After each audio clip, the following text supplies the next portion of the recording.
Adapun Rasulullah Shallallahu Alaihi Wasallam menatapnya dengan penuh arti, disertai cinta kasih dan syukur dalam hati. Pada kedua bibirnya tersungging senyuman mulia, seraya beliau bersabda, "Laqad ra'aitu Mus'aban hada, wa ma bi Makkah fata an'amu inda abawayhi minhu, summa taraka dzalika kullahu hubban lillah wa rasulih." Dahulu saya lihat Mus'ab ini tidak ada yang mengimbangi dalam memperoleh kesenangan dari kedua orang tuanya. Kemudian ditinggalkannya semua itu demi cintanya kepada Allah dan Rasulnya. Semenjak ibunya merasa putus asa untuk mengembalikan Mus'ab kepada agama yang lama, ia telah menghentikan segala pemberian yang biasa dilimpahkan kepadanya. Bahkan ia tak sudi nasinya dimakan oleh orang yang telah mengingkari berhala dan patut beroleh kutukan darinya, walaupun itu anak kandungnya sendiri. Akhir pertemuan Mus'ab dengan ibunya, ketika perempuan itu hendak mencoba mengurungnya lagi sewaktu ia pulang dari Habsyi, ia pun bersumpah dan mengatakan tekadnya untuk membunuh orang-orang suruhan ibunya bila rencana itu dilakukan. Karena sang ibu telah mengetahui kebulatan tekad putranya yang telah mengambil satu keputusan, tak ada jalan lain baginya kecuali melepaskannya dengan cucuran air mata. Sementara Mus'ab mengucapkan selamat berpisah dan menangis pula. Saat perpisahan itu menggambarkan kepada kita kegigihan luar biasa dalam kekafiran via ibu, sebaliknya kebulatan tekad yang lebih besar dalam mempertahankan keimanan dari pihak anak. Ketika sang ibu mengusirnya dari rumah sambil berkata, "Pergilah sesukamu, aku bukan ibumu lagi." Maka Mus'ab pun menghampiri ibunya sambil berkata, "Wahai bunda, telah anak anda sampaikan nasihat kepada bunda, dan ananda menaruh kasihan kepada bunda. Karena itu saksikanlah bahwa tiada Tuhan melainkan Allah, dan Muhammad adalah hamba dan utusannya." Dengan murka dan naik darah ibunya menyahut, "Demi bintang, sekali-kali aku tak akan masuk ke dalam agamamu itu. Otakku bisa rusak dan buah pikiranku tak akan diindahkan orang lagi." Demikianlah Mus'ab meninggalkan kemewahan dan kesenangan yang dialami selama ini dan memilih hidup miskin dan sengsara. Pemuda ganteng dan perlintai itu kini telah menjadi seorang yang melarat dengan pakaian yang kasar dan usang, sehari makan dan beberapa hari menderita lapar. Tapi jiwanya yang telah diisi dengan akidah suci dan cemerlang, berkat sepuhan Nur Ilahi, telah merubah dirinya menjadi seorang manusia lain, yaitu manusia yang dihormati, penuh wibawa dan disegani. Suatu saat Mus'ab dipilih Rasulullah untuk melakukan suatu tugas maha penting saat itu. Ia menjadi duta atau utusan Rasul ke Madinah untuk mengajarkan seluk-beluk agama kepada orang-orang Ansor yang telah beriman dan berbaiat kepada Rasulullah di Bukit Aqabah. Di samping itu, mengajak orang-orang lain untuk menganut agama Allah serta mempersiapkan kota Madinah untuk menyambut hijrah Rasul sebagai peristiwa besar. Sebenarnya di kalangan sahabat ketika itu masih banyak yang lebih tua, lebih berpengaruh dan lebih dekat hubungannya dengan Rasulullah dalam hal kekeluargaan daripada Mus'ab. Tetapi Rasulullah menjatuhkan pilihannya kepada Mus'ab yang baik, dan bukan tidak menyadari sepenuhnya bahwa beliau telah memikulkan tugas amat penting ke pundak seorang pemuda ini, menyerahkan kepadanya tanggung jawab atas nasib agama Islam di kota Madinah, suatu kota yang tak lama lagi akan menjadi kota tempatan atau kota hijrah, pusat para dai dan dakwah, tempat terhimpunnya penyebar agama dan pembela Islam. Mus'ab memikul amanat ini dengan bekal karunia Allah kepadanya, berupa pikiran yang cerdas dan budi yang luhur. Dengan sifat zuhud, kejujuran dan kesungguhan hati, ia berhasil melunakkan dan menawan hati penduduk Madinah hingga mereka berduyun-duyun masuk agama Islam. Sesampainya di Madinah, didapatinya kaum muslimin di sana tidak lebih dari 12 orang, yakni hanya orang-orang yang telah berbaiat di Bukit Aqabah.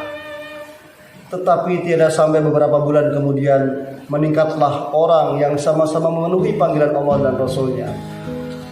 Pada musim haji berikutnya, dari perjanjian Aqabah, kaum muslimin Madinah mengirim perutusan yang mewakili mereka menemui Nabi, dan utusan itu dipimpin oleh guru mereka, oleh duta yang dikirim oleh Nabi kepada mereka, yaitu Mus'ab bin Umair. Dengan tindakannya yang sangat bijaksana, Mus'ab bin Umair telah membuktikan bahwa Rasulullah SAW tepat memilih dirinya. Ia memahami tugas dengan sepenuhnya hingga tak terlanjur melampaui batas yang telah ditetapkan. Ia sadar bahwa tugas yang diembankan Rasulullah kepadanya adalah membimbing mereka ke jalan yang lurus. Akhlaknya mengikuti pola hidup Rasulullah yang diimaninya, yang mengemban kewajiban hanya menyampaikan belaka. Di Madinah, Mus'ab tinggal sebagai tamu di rumah As'ad bin Zararah. Dengan didampingi As'ad, ia pergi mengunjungi kabilah-kabilah, rumah-rumah, dan tempat-tempat pertemuan untuk membacakan ayat-ayat suci Al-Quran, menyampaikan kalimat Allah bahwa Allah yang Maha Esa secara berhati-hati.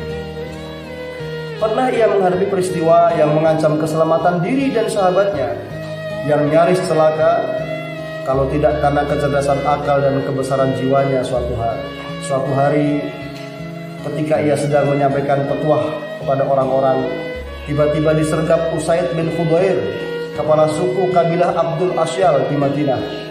Usaid mendorong Mus'ab dengan meletakkan lembingnya. Bukan main marah dan murkanya Usaid menyaksikan Mus'ab yang dianggap akan mengacau dan menyelewengkan anak buahnya dari agama mereka, serta mengemukakan bahwa Tuhan yang Maha Esa yang belum pernah mereka kenal dan dengar sebelum itu. Padahal menurut anggapan Usaid, Tuhan-Tuhan mereka yang bersimpuh lena di tempat masing-masing sudah dihubungi secara konkret. Jika seseorang memerlukan sesuatu di antaranya, tentulah ia akan mengetahui tempatnya dan segera pergi mengunjunginya untuk memaparkan kesulitan serta menyampaikan permohonan. Demikianlah yang tergambar dan terbayang dalam pikiran suku Abdul Asyar. Tetapi Tuhannya Muhammad SAW yang diserukan beribadah kepadanya oleh utusan yang datang kepada mereka itu, tiadalah yang mengetahui tempatnya dan tak seorang pun yang dapat melihatnya. Demi dilihat kedatangan Usaid bin Khudair yang dengan murka bagikan api sedang berkobar kepada orang-orang Islam yang duduk bersama Mus'ab, mereka pun merasa kecut dan takut. Tetapi Mus'ab yang baik tetap tinggal tenang dengan air muka yang tidak berubah. Bagaikan singa hendak menerkam, Usaid berdiri di depan Mus'ab dan As'ad bin Zararah. Ia pun membentaknya, "Apa maksud kalian datang ke kampung kami ini? Apakah hendak membodohi rakyat kecil kami? Tinggalkan segera tempat ini jika tak ingin segera nyawa kalian melayang." Tetapi tenang dan mantapnya samudra dalam. Seperti itulah Mus'ab, laksana terang dan damainya cahaya fajar. Terpancarlah ketulusan hati Mus'ab yang baik, dan bergeraklah lidahnya mengeluarkan ucapan halus. Ia berkata, "Kenapa Anda tidak duduk dan mendengarkan dahulu? Seandainya saya menyampaikan sesuatu yang Anda sukai, Anda dapat menerimanya. Sebaliknya jika tidak, kami pun akan menghentikan apa yang tidak Anda sukai ini." Sebenarnya Usaid adalah seorang yang berakal dan berpikiran sehat, dan sekarang ia diajak oleh Mus'ab untuk berbicara dan meminta pertimbangan kepada hati nuraninya sendiri. Yang dimintanya hanyalah agar ia bersedia mendengar dan bukan yang lainnya. Jika ia menyetujui, ia akan membiarkan Mus'ab. Dan jika tidak, maka Mus'ab pun berjanji akan meninggalkan kampung dan masyarakat mereka untuk mencari tempat dan masyarakat lain dengan tidak merugikan dan dirugikan oleh siapapun. Sekarang saya insaf, ujar Usaid, lalu menjatuhkan lembingnya ke tanah dan duduk mendengarkan. Demi Mus'ab yang membacakan ayat Al-Quran dan menguraikan dakwah yang dibawa oleh Nabi Muhammad SAW, maka dada Usaid pun mulai terbuka dan bercahaya, beralun berirama mengikuti naik turunnya suara serta meresapi keindahannya. Dan belum lagi Mus'ab selesai dari uraiannya, Usaid pun berseru kepadanya dan kepada sahabatnya. Alangkah indah dan benarnya ucapan itu, dan apakah yang harus dilakukan oleh orang yang hendak masuk agama ini? Maka sebagai jawabannya, gemuruh suara tahlil serempak seakan hendak mengguncangkan bumi.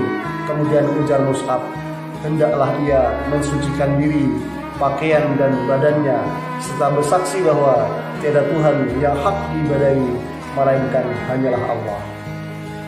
Beberapa lama Usaid meninggalkan mereka, kemudian kembali lagi sambil memeras air dari rambutnya. Lalu ia berdiri sambil menyatakan pengakuannya bahwa tiada Tuhan yang hak diibadahi melainkan Allah, dan bahwa Rasulullah Muhammad itu adalah utusan Allah. Secepatnya berita ini pun tersiar. Keislaman Usaid disusul dengan kehadiran Sa'ad bin Mu'adz, dan setelah mendengar uraian Mus'ab, Sa'ad pun merasa puas dan masuk Islam pula.